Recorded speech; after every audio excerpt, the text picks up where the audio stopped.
За сайн байцгаана уу? Та бүхэнд хүүхдийн ганцаарчил буюу аутизмын талаар бяцхан зөвлөгөө бэлтгэлээ. За аутизм бол хүүхдийн тархины хөгжлийн явцад үүсдэг ийм эмгэг.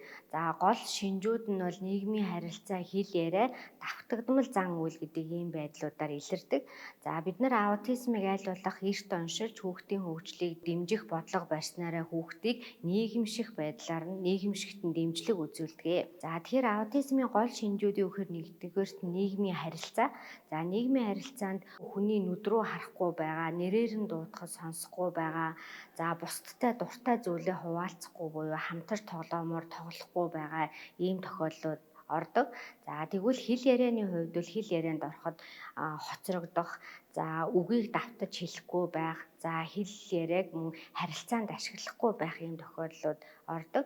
За давтамжит зан үйл буюу давтамжит хөдөлгөөнүүд. За тэгэхээр үүн дээр болохоор нэг хөдөлгөөнийг байнга давтах.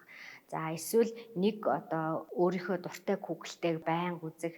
За өөрийнх нь өдөр тутмын дэглэм алдагдах юм бол маш уурлах. Жишээлбэл нэг замаараа явдаг, нэг л хоолоо иддэг, эсвэл шинэ хувцас өмсөхдөө дургу зөвхөн өөрийнхөө нэг л хувцсыг өмсдөг зэрэг ийм давтагдмал сонирхол болон давтагдмал хөдөлгөөнүүд илэрдэг.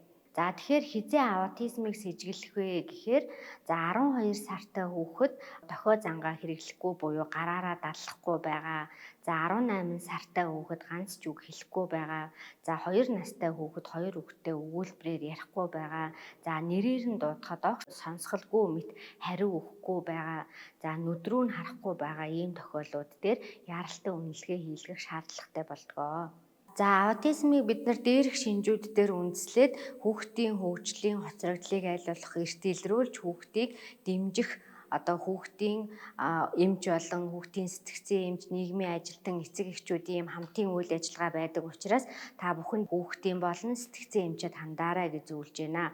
За хүүхдийн амралтоор суугаад үзэж байхад буюу ер нь бол хүүхдийн эмч, сэтгцийн эмчнэр дээр гардаг нэг асуудал бол эцэг эхчүүд энийг аутизм мөн үү эсвэл хэл ярианы хоцрогдол үү гэж ирдэг. За тэгэхээр бидний хувьд бол мэдээж аутизмыг онцлохоос өмнө мөн хэл ярианы хоцрогдлыг хэрхэн яаж эрт илрүүлж эмчлэх үү, бид нар хөгжлийг аль болох эрт оншилсноороо хэл ярианы болон аутизмыг ялхан онцлох, мөн хөгжлийг хоцрогдлоос аль болох багасгах ач холбогдолтой гэж үздэг. Тийм учраас та бүхэн дээрх шинжүүд илэрсэн тохиолдолд хүүхдийн болон хүүхдийн сэтгцийн эмчэд хандахыг зөвлөж байна.